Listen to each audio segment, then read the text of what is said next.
So, did we just forget that we're at war? Cause it's been like a month or two and nothing's really happened.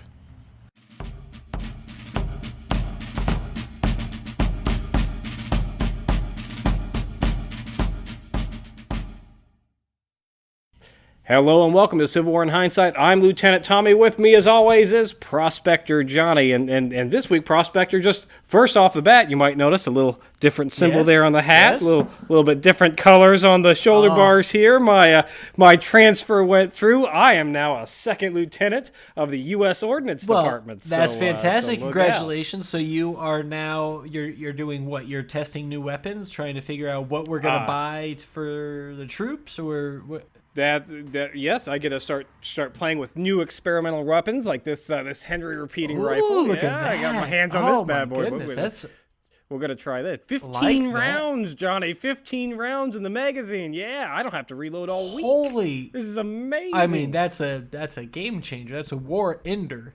I would. That's a war. We're gonna put these in the field. If it's my recommendation in the field next week. So stay tuned. Give us a month or two, and we'll start having some videos on some new experimental guns. Fantastic! I'm excited to see what we're coming up with now. Like it feels like we're going way up in the technology. Like we're at a point where things are getting better. This is old news. Nobody's going to be using that.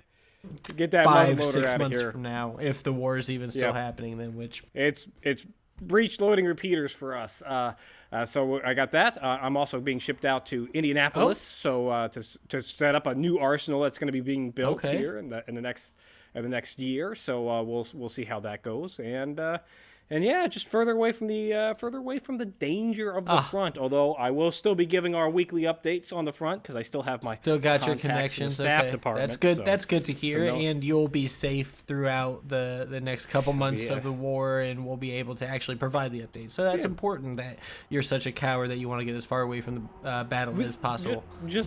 I use my family connections, Johnny, to get to use that elite status to get out of harm's way. That's the American dream. But this last month been pretty quiet, Johnny. The month of September is going to come to an end here, and not a lot's going to happen.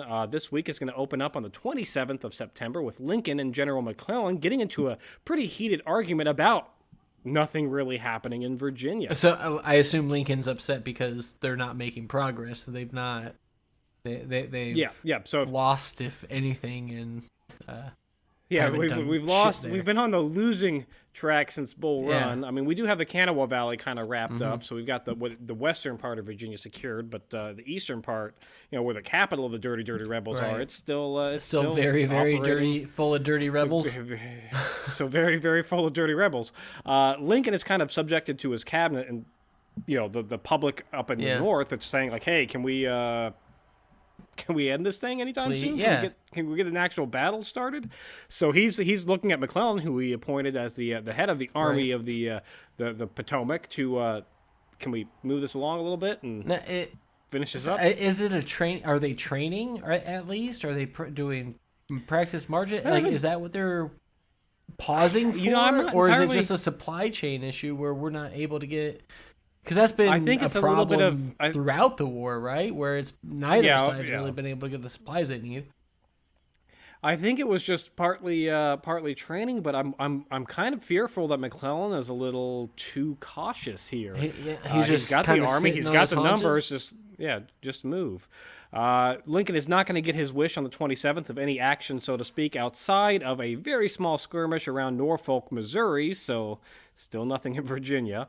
Over the 28th and 29th of September, Lincoln will get his wish for a little bit of action in Virginia when Confederate forces are actually going to pull out of Munson's Hill, Virginia, after some small skirmishing occurs in that area at the Vanderburg's house near Alexandria, Virginia. At what? I'm sorry? Yeah, so the Vanderburg's house near... Yeah, a battle happened at a person's home, an American citizen's home. Some pot shots was the center of a mini battle pot shot taking skirmish. But enough shots were fired that the Confederates are actually pulling out of the area. So victory. So we got a dude's house, assuming he's gonna let us stay there. We got that dude's house. Well, plus we got Munson's Hill. So all right, we'll take it. Hey, I mean, every little bit helps, and especially when you have somebody. Now, it seems like both sides are kind of playing on the defensive so far, where they're kind of assuming they don't have to pursue anybody because the Union's plan, the overall commander's General Scott's plan is that he's just going to do just strangle out the South. The Anaconda plan. Blockade the coast coming in, split the South down the Mississippi. That's fine, but you know what else that Anaconda does? Anytime it breathes out, it gets tighter. And then it breathes out, and then you get tighter again, and you continue. We haven't gotten tighter. That's an Anaconda plan. Otherwise, all you're doing is we're not kidding. Sit on your thumb and wait plan. That's kind of where we're at, and that's where the month is going to end of September. October is going to begin with Trader President Davis and his generals Johnson, Beauregard, and Smith having a military conference in Centerville, Virginia, where in this conference on October 1st, it's going to be determined that the Confederates have neither the reinforcements, ammunition, weapons, or supplies to take an offensive campaign against the North. So it is decided that their armies are going to stay So what are they doing? Just wait. They're going to wait and see what the North does. Because they know the North are just sitting on their thumbs doing the same shit. This is ridiculous. They literally are like, oh, well, yeah, the North plans work, and we don't have the things that we need. And then the North's just like, well, it's working, but we're not going to pursue and do anything about it. This is ridiculous. What a waste. Both sides are just doing. I mean, we're a year almost out from the last election. Nearly a year out from the last election, and war started, well over 6 months ago, and we've got two actual battles to show for it, which both were Union losses, so that's not going. And yet, great. The Confederates not gained anything after that. They win, but don't get anything because they don't have supplies. Well, remember they took over Lexington, Missouri, and then had to give it right back because they didn't have the supplies. Because they're like, we can't. Can't do this. Bit off more than we could chew. So sorry about that. Bye. There was suggestions during this military council to consolidate all of the Confederate forces in Virginia, and that way give them the best chance with the most amount of troops in a confined area to put up a solid defense against the North, but probably avoided a really stupid idea there because if you take all your troops and put them in Virginia, well, that's constricting yourself on your own. Right, it makes it easier. Virginia, but, maybe it would have worked because the North probably would have just been like, oh, that's weird that they're leaving. We'll just stay put in case they come back and not followed them down. So maybe we dodged a bullet there. But probably not. That seems like a pretty shit idea overall. Yeah. On October 2nd, a very brief skirmish is going to occur at Springfield Station in Virginia, a.k.a. yet just another more inaction by the Federals because instead of actually pursuing any of those random bored soldiers shooting, you're just kind of like, yep, took some pot shots. Good job, and guys. Then they ran, and it's like, all right, that's fine. Good job. Well done. That'll show them. Well done. Yep. Governor of Alabama, A.B. Moore, is going to issue his own proclamation against the tradesmen charging exorbitant prices for the necessities of life. So you have Alabama that's already starting to see people war profiteering where they're jacking up the price of everything. Yeah, because the governor has to step in and say, hey, can't do that. Can't do that.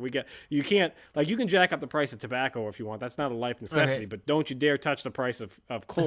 So all they're really touching are the food necessities, I assume, things like clothing, things like housing, type stuff. Housing, food. Just your standard your three life necessities. Yep. In the month, Johnny, the week's going to end with another skirmish at Springfield Station and some scouting action in the Kanawha Valley around Cheat Mountain. Once again, nothing happened. Anything. All of this in the Kanawha Valley, is literally just bored soldiers. This is just bored soldiers. Or people, they're kind of feeling out the other side maybe a little bit, trying to see what they will do. Yeah, in the Kanawha Valley, you have General Lee and General Rosecrans just seeing where the other is at and how much forces they have. Because remember, Granny Lee running, he was scared about those 300 guys, so he wants to make sure he's got the numbers right this time. So yeah, they're just feeling each other out. In the week's going to finally come to an end with Governor of Louisiana issuing his own proclamation banning the trade of cotton from being sent to New Orleans during the blockade.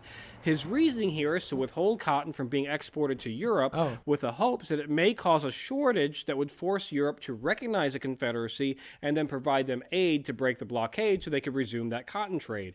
So I'm not entirely sure I agree with the logic here, but hey, maybe it might. Their hope is that they're basically cutting off a resource and hoping that it's a big enough impact that they will be like, oh, well, we have to acknowledge them as a country so that we can get this resource. But the resource is cotton. Which is specifically aimed at Europe or England and France specifically. Those two countries are big purchasers of southern cotton. Are there other options for cotton for them? Yeah. Oh. Yeah, they've got a lot of colonial holdings in elsewhere in the world that could produce cotton for them. So basically, they could just ramp up production there and probably take less of a hit than trying to deal with a what do they call it? A hostile nation or a nation in distress or whatever. It's like a territory in distress. I can't remember the name of it off the top of my head.